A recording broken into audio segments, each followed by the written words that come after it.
First, I'm John Bachman. President Obama is now looking for a new Secretary of Defense, announcing today that Chuck Hagel is stepping down. Chuck Hagel has been no ordinary Secretary of Defense.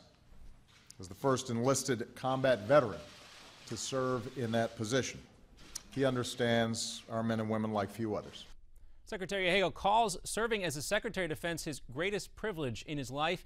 He has served for just under 2 years and will now stay on until a replacement is confirmed by the Senate. Several reports say the president asked for Hagel's resignation last week, looking for a new leadership, I should say, at the Pentagon to deal with the crises around the world.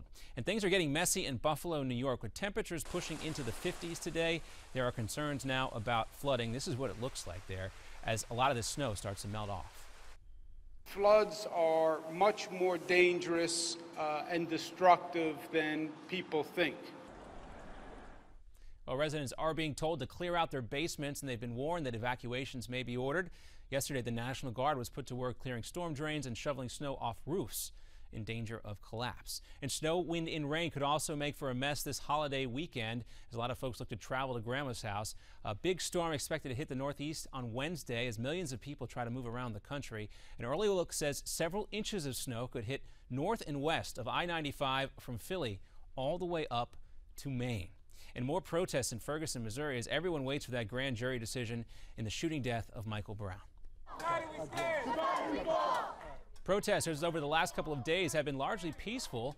The decision on a Ferguson police officer, Darren Wilson, and if he will face charges in the August shooting death of Brown, is expected any time now. Activists are promising demonstrations around the country, no matter what that ruling is. And with a deadline looming at midnight for a deal with Iran on their nuclear program and no deal in sight, talks are being extended. Secretary of State John Kerry on hand in Vienna.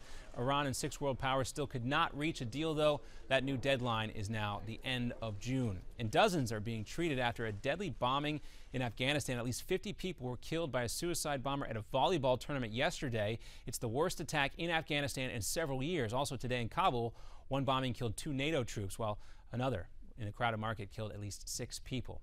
And a Swiss art museum has agreed to accept a trove of art from a reluctant collector, including masterpieces stolen by the Nazis. Officials at the Bern Art Museum will take the collection amassed by Cornelius Gurlitt, who left it all to the museum when he died in May, but the museum also promises that it will work to return stolen art from the Jews by the Nazis. And there may be some serious questions about whether the facilities for the 2016 Summer Olympics in Rio will be ready, but today we have mascots. The little yellow guy is the official mascot for the Olympics, representing the animals of Brazil, while his blue buddy is the mascot for the Paralympics. Where would we be without Olympic mascots? Another update coming up for you in 30 minutes. Now back to Midpoint.